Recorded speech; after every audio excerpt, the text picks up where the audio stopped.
Hellcat.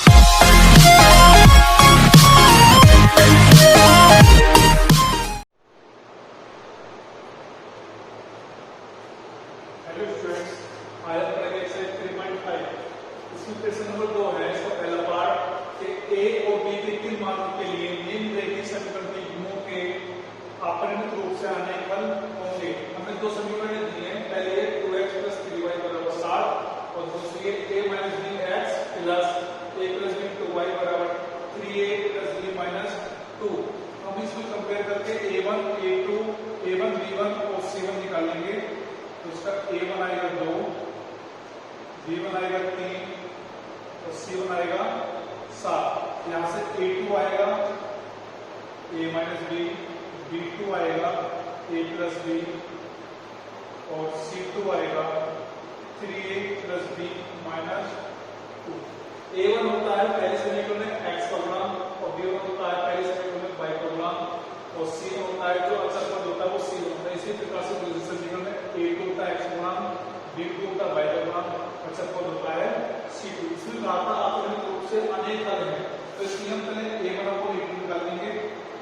a1/a2 इसका मान आएगा 2/a - फिर b1/b2 निकाल देंगे। इसका मान आएगा 3/a + b। फिर c1/c2 निकाल लेंगे। इसका मान आएगा 7/3a + b - 2। चूंकि समीकरण के अपरिमित रूप से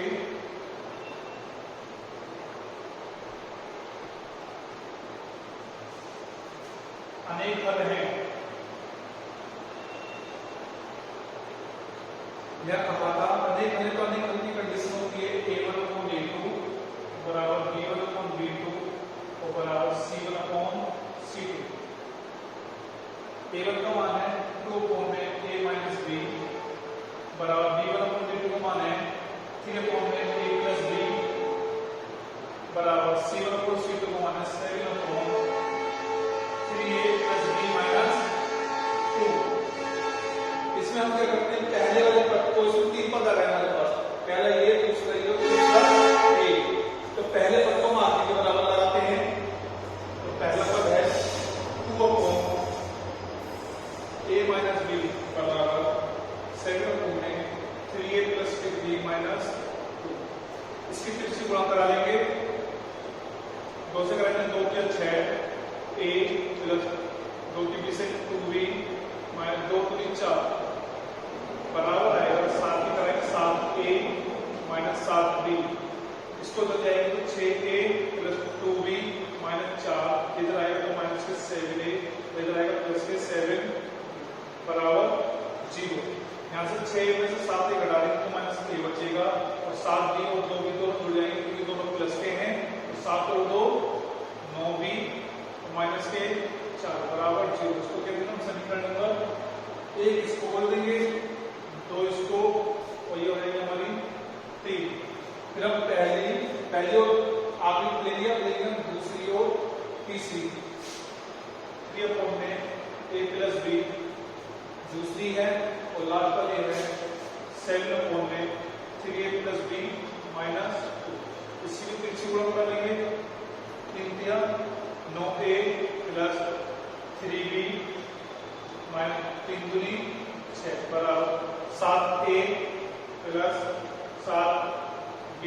सब एक तरफ कर लेंगे तो 9a + 3b - 6 इधर आएगा -7a और -7b बराबर बचेगा हमारा 0। ये दोनों इधर प्लस के थे, इधर आके हो गए माइनस के।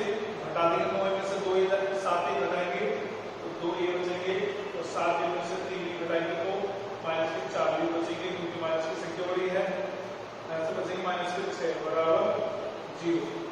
इसमें हमारे 2 से भाग करें समीकरण में तो 2 से भाग करते हैं आएगा a - 2b और -3 बराबर समीकरण नंबर 4।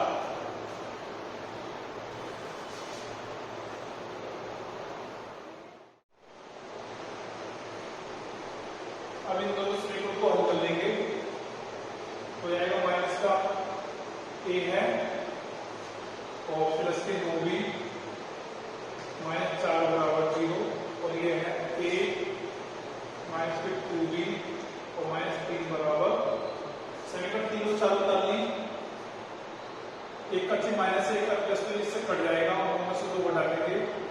बी और 4 और 3 जुड़े माइनस के 7 बराबर 0। इसको इधर दे देंगे 7b बराबर आएगा 7 और b बराबर आएगा 7 बटे 7, इससे कट जाएगा b बराबर आएगा हमारा 1। ये b का मान है समीकरण हम 3 में लगा देगा 4 में लगा देंगे, लगा देंगे समीकरण 4 में लगा देते हैं। b का मान समीकरण 4 में रखने पर 4 में लगाएंगे तो a माइनस 2b की जगह a माइनस 3 बराबर 0, a माइनस 2 और माइनस 3 बराबर 0, ये दोनों जुड़ जाएंगे माइनस 2 माइनस 3 माइनस 5 बराबर 0, a बराबर आएगा 5।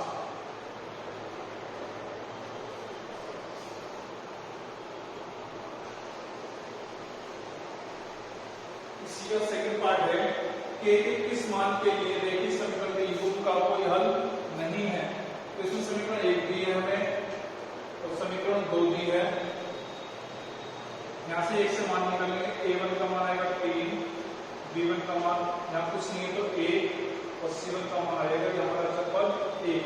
यहाँ से a2 का मान आएगा 2k माइनस 1, b2 का मान आएगा k माइनस 1 और c2 का मान आएगा 2k प्लस 1। हमें इसमें k का मान निकालना है तो a1 अपॉन a2 निकाल लेते हैं पहले। इसका a1 का मान 3 बटे a2 का मान यहाँ से 2k minus 1। b1 upon b2 निकाल लेते हैं, b1 का मान 1 है और b2 का मान है k minus 1। c1 upon c2, c1 का मान 1 और c2 का मान है 2k प्लस 1। इसमें कहा था कोई हल नहीं है क्योंकि समीकरण का कोई हल नहीं है। जब कोई हल नहीं है तो कंडीशन आती है a1 अपॉन a2 बराबर b1 अपॉन, ये दोनों बराबर होते हैं। a1 का मान यहाँ से हमारा 3 अपॉन 2k माइनस 1 बराबर बचे, b1 का मान है b1 अपॉन b2 का मान है 1 अपॉन में k माइनस 1। इसकी पिक्चर वहां करा देंगे, 3 से कराएंगे तो 3k माइनस 3 का 3 बराबर 1 से कराएंगे तो 2k माइनस 1। इसको लिखेंगे 3k इधर आएगा माइनस के 2k हो जाएगा बराबर माइनस 1 और इधर आएगा प्लस के। 3 में से 1 घटा देंगे तो 2 बचेगा, प्लस के संख्या बढ़ जाएगी प्लस के और 3 के में से 2k घटाएंगे तो यहाँ बचेगा हमारे k। तो k का मान आया इसमें 2।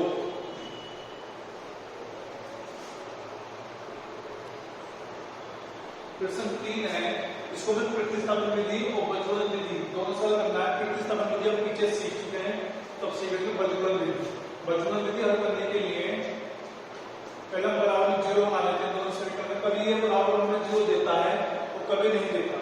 इसमें दिया नहीं बराबर मिले तो उसमें 0 बना लेते हैं पहले। 8x प्लस के 5y इधर आएगा तो माइनस के 9 बराबर 0। समीकरण नंबर 1 इसको दे जाएंगे 3x प्लस के 2y इधर आएगा तो माइनस के 4 बराबर, इसको करेंगे समीकरण नंबर 2। बजगुणन विधि लगाने के लिए यहाँ x लिखते हैं बराबर, यहाँ लिखते हैं माइनस के y बराबर, वहीं लिखते हैं 1। ये तीन चीजें सही सवालों में लिखी हैं, x भी माइनस y भी और 1।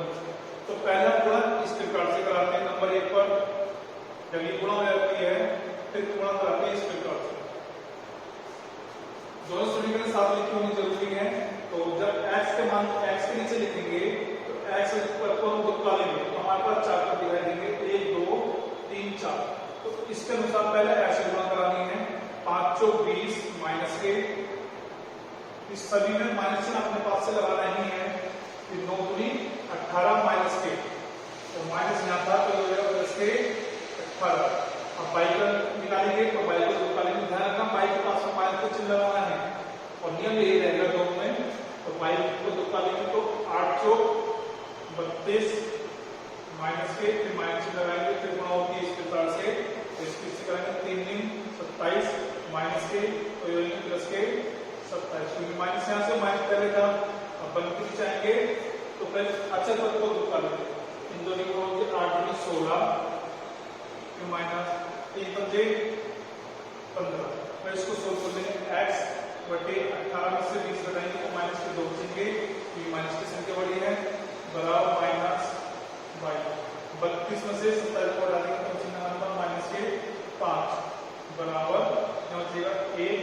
16 में 15 घटाएंगे तो बचेंगे 1, माइनस से माइनस कट जाएगा। जैसे पीछे बताएगा पहला आरबी के बराबर लेते हैं तो इसमें यही करेंगे x बटे -2 बराबर 1 बटे लिखते नहीं है, इसकी फिर से गुणा करेंगे तो x बराबर हो जाएगा हमारा -2 एकम 2।